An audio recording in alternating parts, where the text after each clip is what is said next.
As we typically do on Thursdays around here, we got some more predictions for you. How about the Tennessee Volunteers?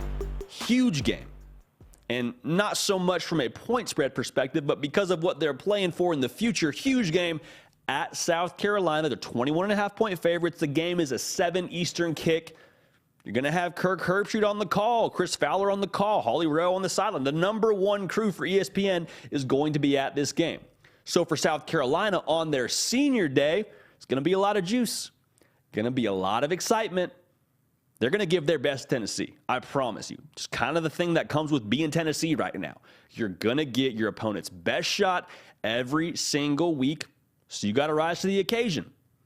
I promise you, Tennessee is going to be revved up for this one. But that's the first thing I'm looking at when it comes to hinge points for this game. The way that Tennessee could eventually make it interesting is if they start to press. Because we've talked about it, how much do they have to play for? Not an SEC title, so they don't control their own destiny. So right now, they're auditioning really for the committee, for the College Football Playoff Committee, saying we got to put on some style points and show them why we should be selected. Does that cause them to press?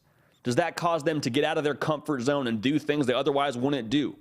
Maybe they try and stretch the field more vertically than they should, and that ends up pressing and leading to mistakes.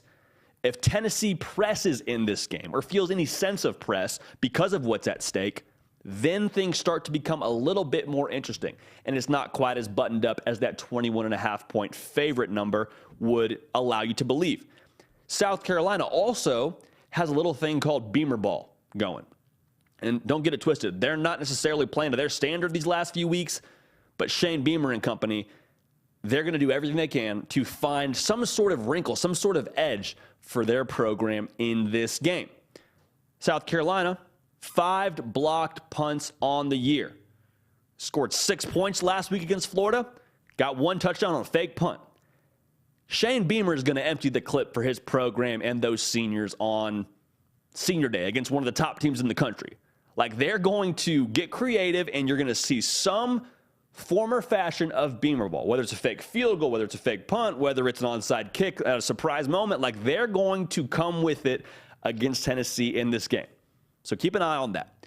For South Carolina, the other piece of this that's important is their rushing threshold. We talk about it. Shane Beamer talked about it a lot last week. They have a rushing threshold. They try and reach the rushing goals, rather.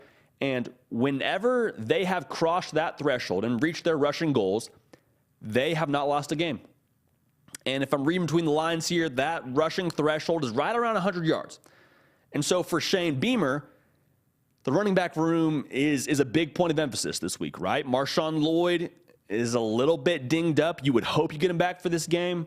Christian Beal-Smith, you'd hope he's ready to roll for this game, because if not, it's going to be Jaheim Bell.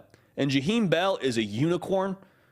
He's listed as a tight end, but he's been, for the most part, their bell cow as the running back, at least last week against Florida he was. I mean, he's a freak, but they got to find something on the ground, man.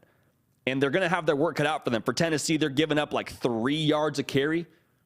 Good for top 15 in the country. That linebacking and defensive line group for Tennessee, they're not going to surrender much.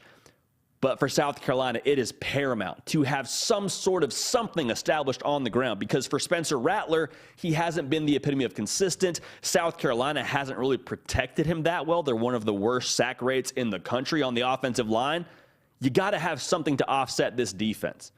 In theory, on paper that is, you would hope you can find something through the air, because that's where Tennessee has had the most trouble defensively. Not to say they're a bad unit, but statistically, that's where they've been able to be taken advantage of just a little bit. So guys like Juice Wells, the transfer, guys like DeCarrion Joyner, somebody has to step up. Josh Vance, somebody has to step up within this group and find a way to make an impact from a playmaker standpoint. It doesn't have to be all of them, but if you can just find one matchup you like, and milk that and have that be your impact matchup, that's where South Carolina could make it a little bit intriguing. So with that being said, there's a backbreaker in this game. We talk about backbreakers on this program. A backbreaker is just that. Kind of the variable, the matchup, whatever you want to call it, kind of the deal that we think cements who's going to win this game. And the backbreaker for us is South Carolina's averaging 26 points a game. Not good. Not good enough. Not nearly good enough against Tennessee. They're averaging 45 points a game. Spencer Rattler, kind of the same song, third verse, super talented. A lot of ability. Can make a lot of throws. For whatever reason, he hasn't been able to be as effective as you would hope he would be when he transferred to South Carolina. I believe he still has more interceptions than touchdowns. That's not good. So even if South Carolina can establish something on the ground, I don't like them to win a foot race with Tennessee. With Hendon Hooker and his weapons and how effectively Tennessee's going to be able to run the ball in this game, I think it's going to be a long, long night for South Carolina on Senior Day. South Carolina's given up somewhere around 5 yards a carry. It's one of the worst in the country. Tennessee's one of the best teams in the country in terms of yards per carry. Right around 5.5, 6. They're going to come to play. And when they run the ball effectively, and they take shots deep, they will have their whole arsenal of offense available to them. They will score a lot of points, and they will make a point to score a lot of points because, like I said, they're auditioning for the committee. So we like the Vols to roll in this one. In Willie B, 57-24, final score. Tennessee, again, makes another statement. I wouldn't be surprised if they try and sneak in another touchdown or two in that fourth quarter with their twos in the game, but they will still try and make a point to make that point differential very evident for the committee. Hey, y'all, thanks so much for watching. Subscribe to the channel here to make sure you don't miss an episode of The Hard Count. Also, be sure to check out other videos on the On3 YouTube channel.